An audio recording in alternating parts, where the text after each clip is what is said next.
My wonderful people, good morning to you all. Greetings to you all and happy Sunday to all my fans out there, my family members, my viewers and subscribers. I just landed again, like Land Rover.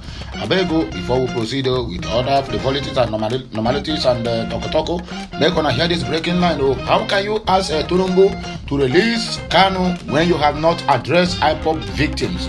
This one is Ono, Don Blast, Soludo and others that is asking for release of Mazi Nnamdi Kanu. So my wonderful people, now here we go start our news this morning, or this Sunday morning, will be 4th of June in the year of 2023. In fact, I don't want to talk too much, and I don't want us to go into other frivolities. Let us hit the ground running. Just like the president-elect of the Fulani government of Nigeria, he made us understand when he was asked, what are you going to do in your 100 days in office?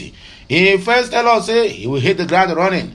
We expect him to say another thing. He said he will continue running and running and running. And that is how we run into this nonsensical fuel hike and the fuel subsidy removal without no plans on ground. Now people want to talk, say, they go better Nigeria. They go make Nigeria better. One ADG or Ushia where I'm more tongue according to Igbo dialect. He said the taste of the pudding, or how did they use it, is in the food. So they have already served us this soured dinner. Soured breakfast.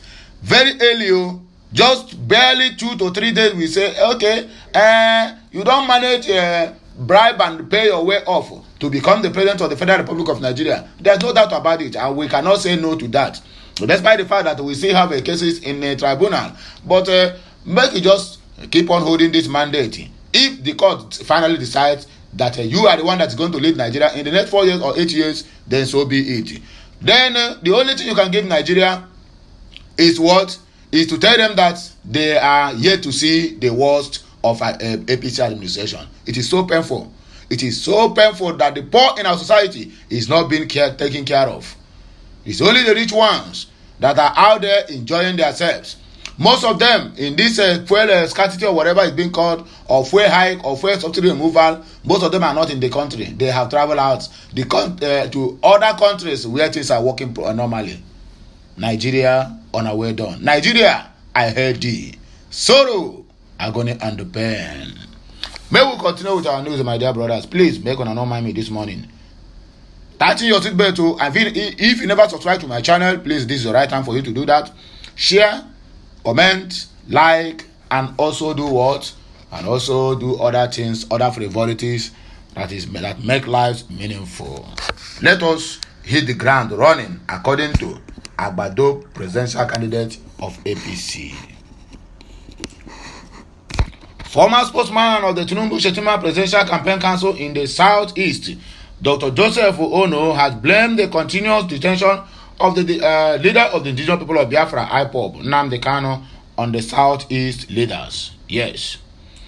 He urged the Southeast governors, Ohaneze Ndigbo, and other groups calling for the release of Kanu to first of all engage with the families of the victims who suffered one casualty or the other from violence associated with IPOB.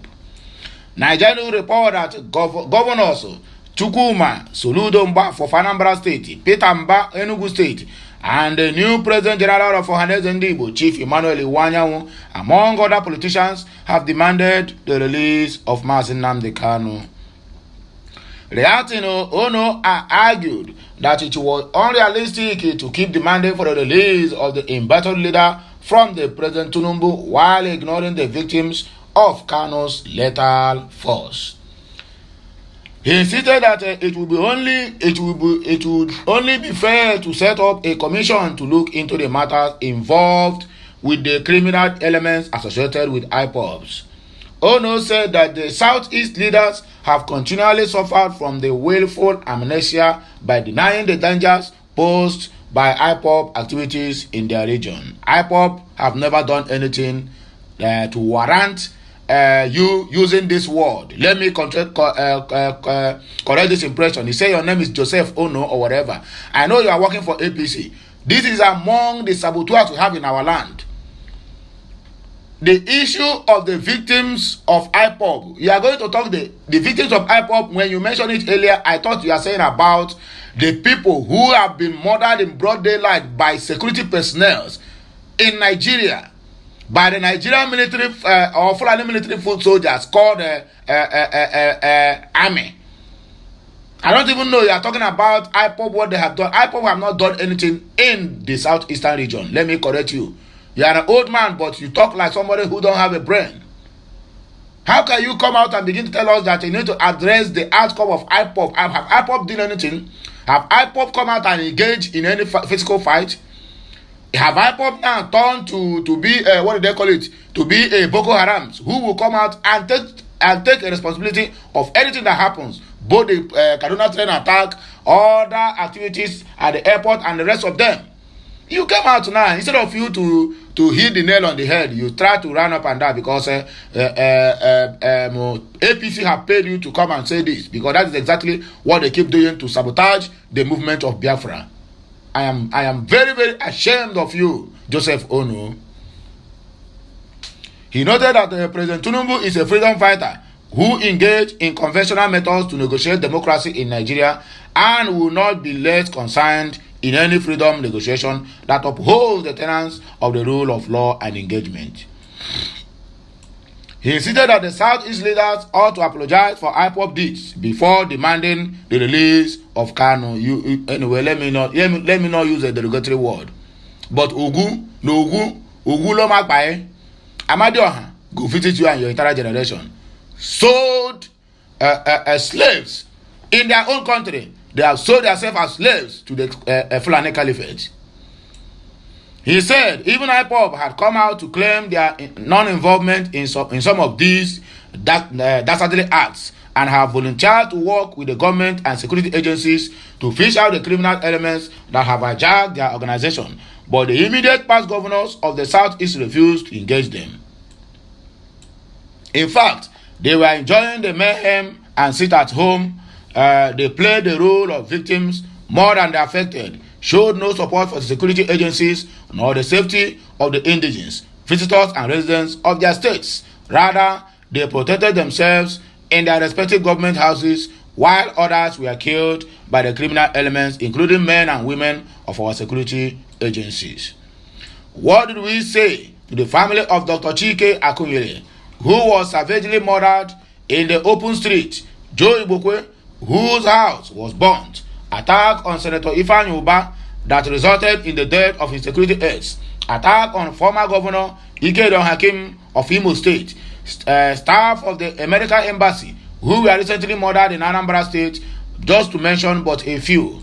These people you are mentioning now, you are mentioning the what do they call it? You are mentioning the prominent men in the society.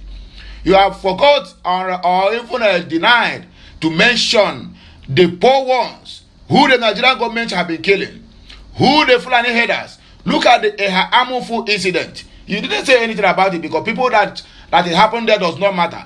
When anything happens to the prominent men, it will go in the news. But to the poor ones, no one dares to know about it. Till today, no any Nigerian newspaper or media house have carried the outcome or what is happening in Amufu in Enugu State, whereby over 90,000 occupants or inhabitants of those areas have been displaced. Most of them have ended up in IDPs. Most of them died. Mass burial have become the order of the day in that place, caused by Fulani's foot soldiers called the military, who have their barracks all in Enugu State. You didn't say anything about it. I didn't see anything wrong about it. It's only for you to castigate the southeastern governors and IPOB of what they have not done or what they have done. I am ashamed of you, Joseph Ono. You are nothing but a saboteur in the eastern region. He alleged that the southeast leaders are playing politics, Nnamdi Kanu, and playing politics in Nnamdi Kanu, and have failed to resolve the matter securely, adding that apart from engaging with the families of the victims of IPOB violence, Ndi Igbo should collectively tender an apology for the atrocities of the criminal elements in IPOB. To correct this impression, there is no IPOB of violence in the southeastern region. The so-called people who have been parading themselves as IPOB have never been IPOB and they have never been ESN operatives. They are the ones that the Nigerian government are using to perpetrate all these acts. When their cup have food or when they are tired of using them, they will kill them. And they look for any IPOB either cap or flag and dump on their body and said they are ESN and IPOBs. That's what Nigerian government keep doing. And you are the part of the people problem we are having in the southeast. You, Joseph Ono, and Joe Igbokwe, who have already permanently denounced his identity as a Nnewi man and lived all his life in Lagos, even when they said all Igbo should go. Even when they said all Igbos should go, this man have not come out one day and condemned that said act. Look at what you are saying. Igbos, that are thousands of Igbos have been killed in Lagos. Thousands of markets are burned in Lagos State. All belong to the Igbo community. MC Olomo come and profile the Igbos, including Bayo Ononoga and the rest of them. You didn't say anything. We didn't hear you. Now you are calling for the whole Southeastern governors to go and say sorry to the federal government. Under what level? That IPOB is a violence, victims of IPOB violence. When and where did IPOB conduct a violence? Imagine common ordinary Remembrance Day, that the peaceful protesters, they just gathered during candle night. Nigerian army, led by Fulani Caliphates, went there and slaughtered them in cold blood. You didn't say anything. You didn't see it. You didn't. Now you are calling it IPOB violence. In Abia State, people gathered, men and women of our society, who have freedom of fighting, freedom of speech in their own country, to protest for the release of Mazi Nnamdi Kanu. They were being murdered in cold blood, in broad daylight. And they went away with their cause. The whereabouts of their cause today, nobody can give account of it. You didn't see it, you didn't say anything about it. Now you are here talking about IPOB as a violent organization. Shame to the Igbos. Shame to the Southeasterners who claim that they are wise, but at the end of the day you find out that their wisdom is just the wisdom of the foolish. I'm ashamed of the Southeasterners. I'm ashamed of all those ones working with the APC who keep killing and murdering their own people in broad daylight and nobody says anything. I'm ashamed. I weep for the Southeasterners. I am not against the release of Mazi Nnamdi Kanu. After all, I have said before that the release of Kanu is more important than the Senate presidency being zoned to the Southeast. But our Southeast leaders and governors must take responsibility for some actions. When we wrong someone, we know, even unintentionally, we generally expected to apologize. The person we hurt feels entitled to an admission of error and an expression of regret. We in turn try to ameliorate the situation by saying, I am sorry, and perhaps make restitution. To date, no restitution has been made to surviving families of IPOB victims. The first question then is, who exactly is the guilty party? The degree of damage is an issue as well. When a leader feels obliged to apologize, especially for a trespass in which followers were involved, the harm inflicted was likely serious, grievous, widespread, and enduring. But when we are acting as leaders, it is not to use the release of Mazi Nnamdi Kanu to play politics or publicize it in media by asking Mr. President to release him. The circumstances, the difference, leaders are responsible not only for their own behavior but also for that of their followers, who might number in the hundreds, thousands, or even millions, as in the case of IPOB. Since leaders speak for, as well as to, their followers, their apologies have broad implications. The act of apology is carried out not merely at the level of the individual, but also at the level of institution. It is not only personal, but also political. It is a performance in which every expression matters and every word becomes part of the public record, as shown in the way the call for Nnamdi Kanu's release is now made public record by various actors in the southeast. So my people, I don't hear waiting Joseph Ono they talk now. When we talk, they say we talk too much. We are tribalists. We will talk because we hate APC or whatever. But you have to understand that everything that APC represents in this country called Nigeria is disaster. And I can say it without no atom of regret. APC in Nigeria, what they represent is disaster. For the past 8 years, they have brought Nigeria from lane light to into the dark world. That even Nigerians themselves are tired of living in this dark world. Please, give us electricity. Over 280 dead, hundreds injured in India triple train crash. This is a very, very strategic positions. My goodness. What can brought all this? What catastrophic accident is this? At least 288 people have been reported dead and 100 persons have been injured in a 3-train collision in India. Officials have said Saturday.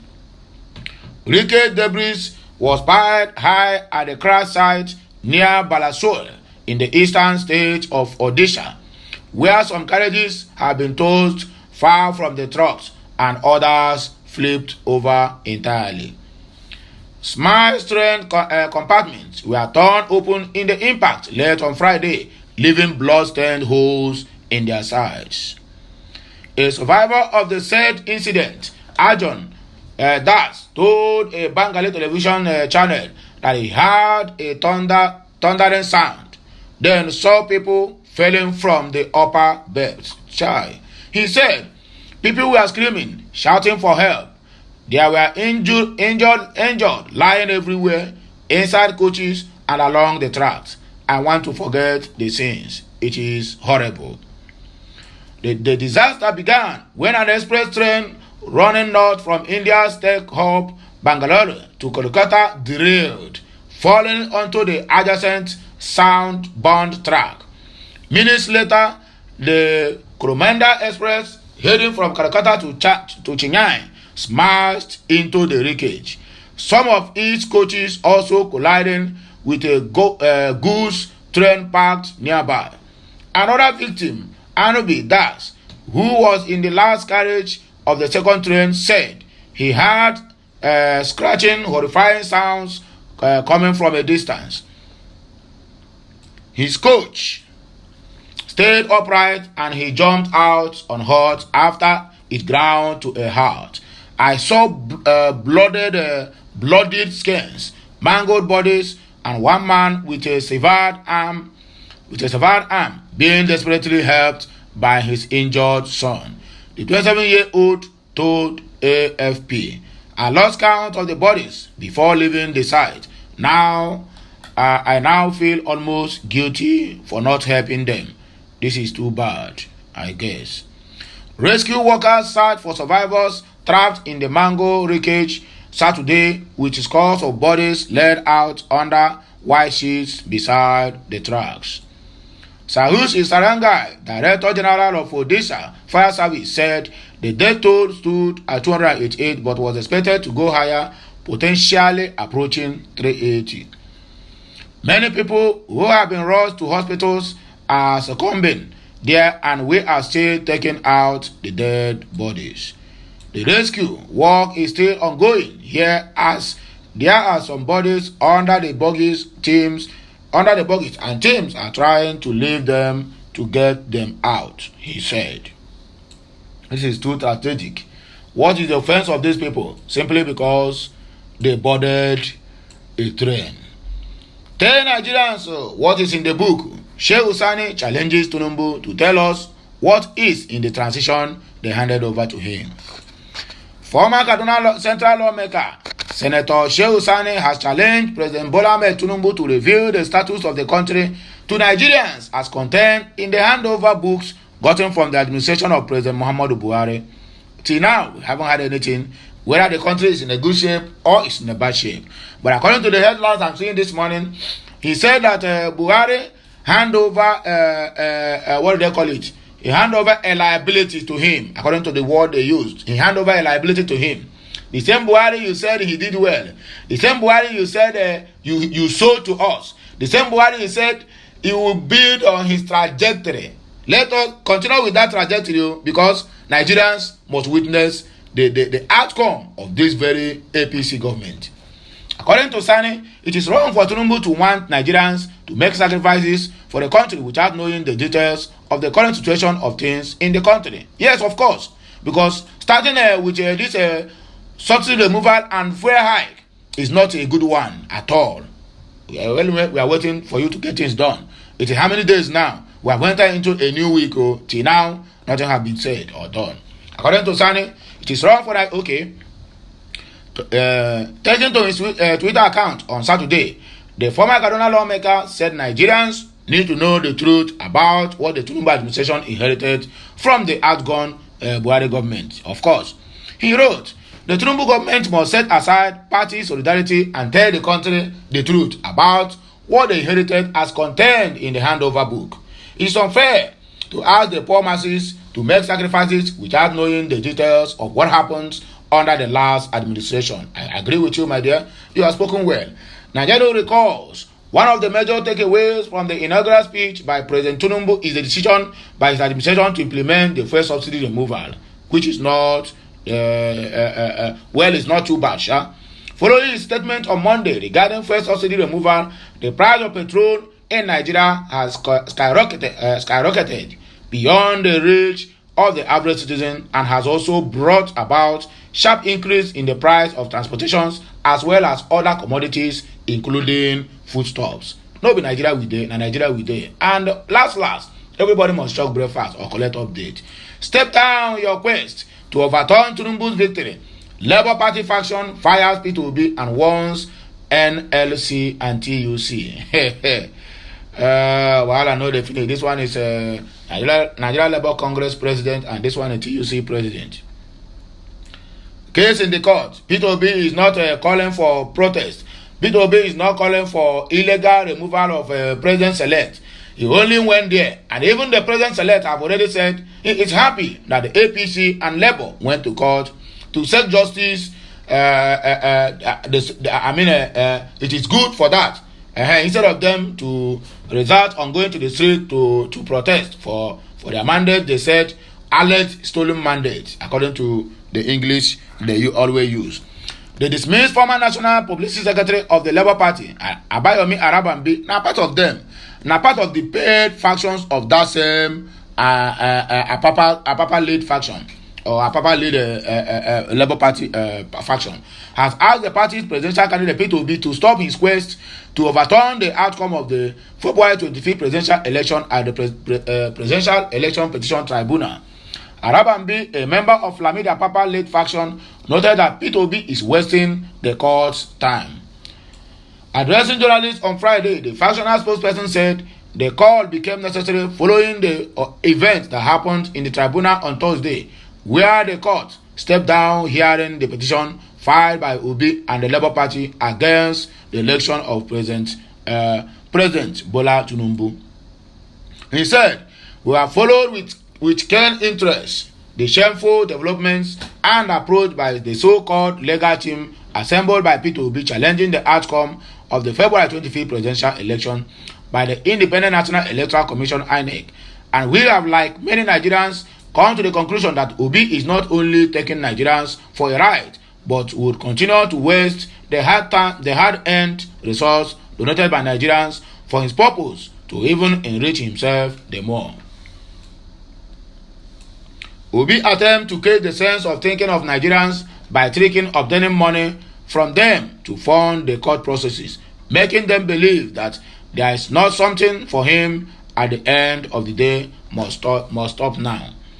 All of you here who have been following this case can recall that the day we had an altercation in the court with Abure's group, INEC announced that P2B could not pay for CTC form EC08 and other documents for the election that now compelled them to only present only 30% of the materials they would need for the hearing at the Election Petition Tribunal.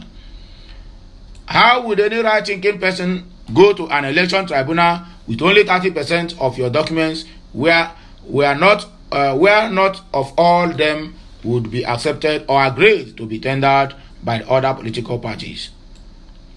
3 days ago, they said two of their councils were sick, and yesterday they could not even file a single process with the area of SAN with Obi. This is what we have been saying, that they are just trying to hoodwink the public, deceiving the obedience, and giving them false hope that they have something at the tribunal. It's evident from the attitude displayed by them when they wrote a letter to the INEC that Obi could not pay 1.5 million naira. Who are they deceiving? Councils were sick, just 2 out of how many of them, and they start a court process when time is already against our party. Yesterday, they called out to give them a stand down to 10 minutes to file their process. They came back and they could not do anything. You heard what the court told them. They are wasting the time of the court and they are not serious at all, according to Abayomi Arabambi. He added, that is why we have consistently maintained that Obi is not serious. He came into the party with nothing. He didn't fund the election. He didn't fund the party.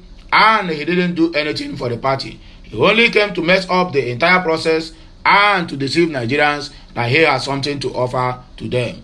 Chai, jealousy. That is what I'm sensing.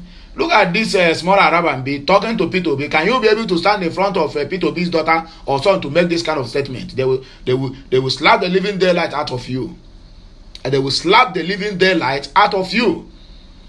You claim to be a chieftain of that Labour Party or an officer of that Labour Party. Yet, you are campaigning for another governor in Ogun State and the House of Reps. Even your own polling unit, you couldn't win. Obi came into your party when your party is nothing. From the doors, he brought it up to limelight. It becomes an envied party that anyone can envy. Without nothing, Obi gave you 38 House of Rep members, or even more than that, and the 6 senators with a governor. Yet, all you can say is that Obi never done anything to the party. He come to mess the party up. Who paid you people to be doing anyway? There's no point asking you who paid you. We already know. But no problem. Continue. Labour Party is thereby calling on him to step down his selfish ambition and stop messing up the party if he has nothing serious to present to the tribunal. Fuel subsidy. Speaking on fuel subsidy removal, Arabambi knocked the Nigerian Labour Congress, NLC and Trade Union Congress, TUC, for rejecting the new pump price of petrol, adding that it is unfunded for them to support Obi's initial plan to remove subsidy, but are against Tinubu for doing it. He said, we cannot reverse our position because it was not our candidate that won the presidential election. Whatever we have agreed on during our campaign, and as a party that promotes peace, equity, and justice in Nigeria, then we can't be found approbating and reprobating at the same time. Our position is that once Obi said he will remove the fuel subsidy from his first day in office, the same organized labor who stood on the position must not be seen working in the cross purpose on the same thing that Tinubu, Atiku, and even Obi said they were going to do when they assumed office. Obi says subsidy was an organized crime that must be stopped. Nigerian Labour Congress can't call for any strike. If they do, it is obvious that they are just being mischievous for a reason best known to them. Or maybe they have something against the president that they should come out open to tell Nigerians. That is our position as Labour Party. You know, as Labour Party faction, that is what you are going to say. Peter Obi speaks after INEC rejected documents presented in court. The Labour Party presidential candidate in the 2023 election, Peter Obi, has expressed his gratitude to his legal team for their effort in challenging the outcome of the February 25th election. Recall that the Labour Party flag bearer placed third in the 2023 presidential election result declared by the Independent National Electoral Commission (INEC). However, the former Anambra State governor rejected the result and headed to the Presidential Election Petition Tribunal to challenge the reclaim his stolen mandate, according to alleged stolen mandate.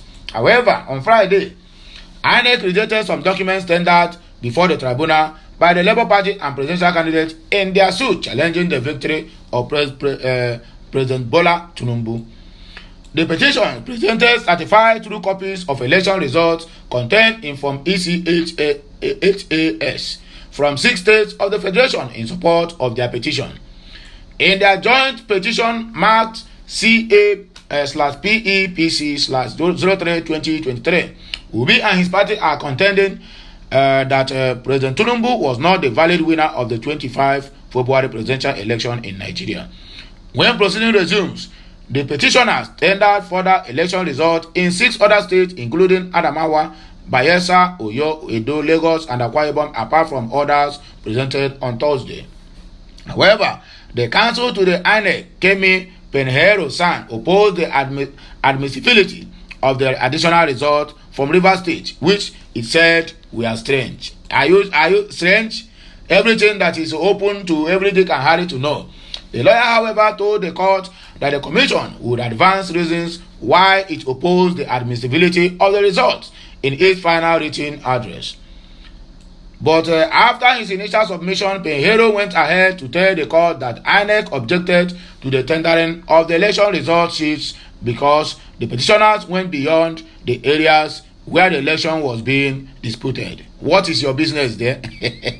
Speaking via his Twitter account, shortly after the court session, Obi said the proceedings went well and the case was adjourned until Monday, June 5th. The Labour Party flag bearer therefore said he would be continually gratified by the efforts of his legal team to reclaim his mandate from Tinubu.